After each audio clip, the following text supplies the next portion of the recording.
Is the real estate market in a bubble? This is the question I'm being asked seemingly every day by people just like you. And on the surface, this appears to be a very legitimate question.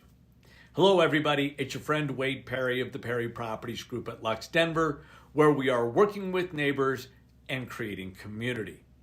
And today, we are going to share a few minutes with you addressing this very real concern.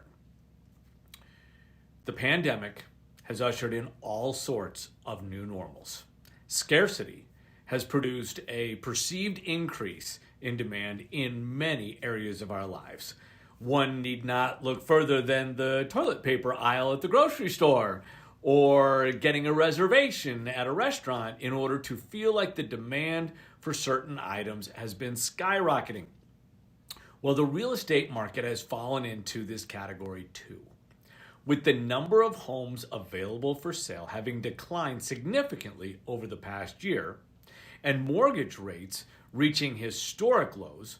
The activity in the marketplace has reached a fever pitch, with many properties receiving multiple offers and purchase prices higher than list price.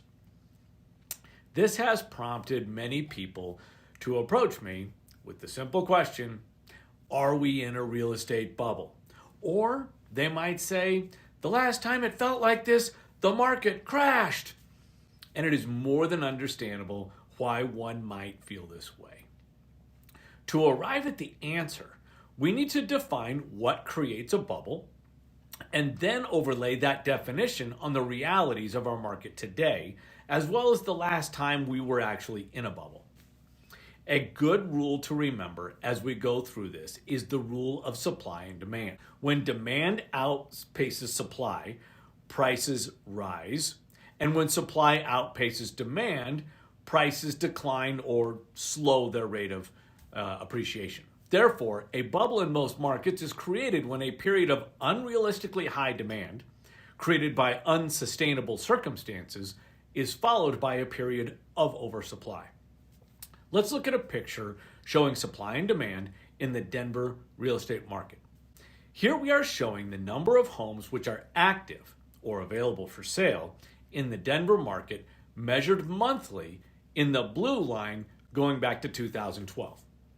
The number of homes under contract are in red, and the number of homes sold are represented by the green line.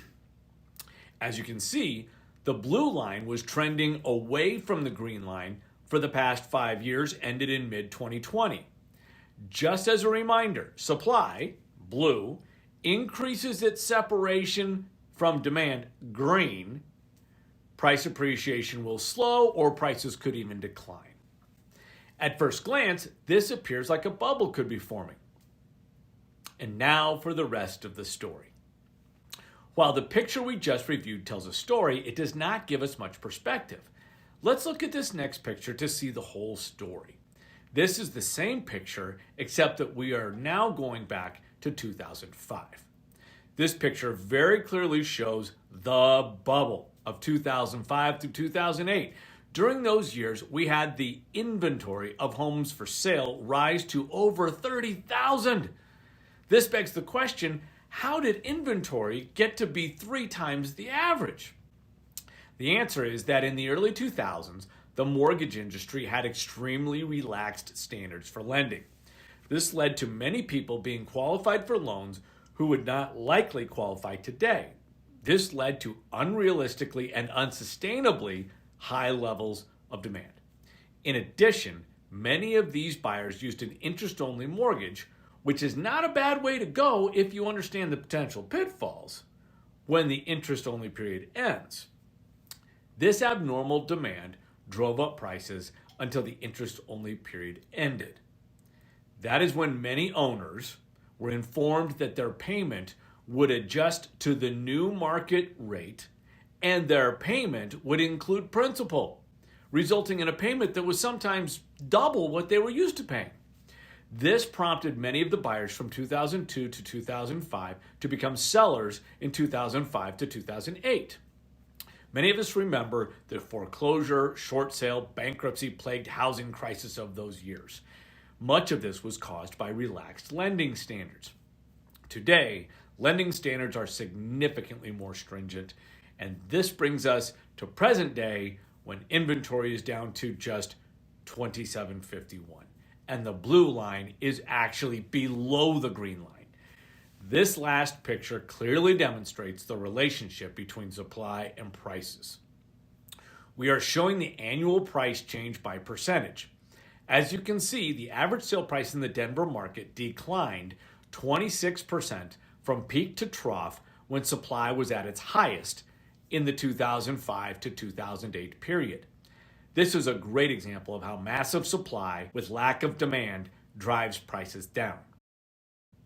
Conversely, from 2009 through February 2021, we have watched the number of homes available for sale decline 86%, and the average sale price has increased by 160%.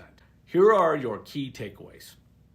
In order for our real estate market to be in a bubble, we will need to have the number of homes available for sale to increase from its present level of 2751 to levels closer to what we saw in the 05 to 08 period. This would mean tens of thousands of people would want to leave the area by moving out of state. Well, the last I checked, Colorado and the greater Denver market are still very much a desirable place to live. Hopefully you will come away with a firm belief that our real estate market is not in a bubble. Barring unforeseeable catastrophic events, our market should continue to experience appreciation in the coming years. So what does this mean for you now?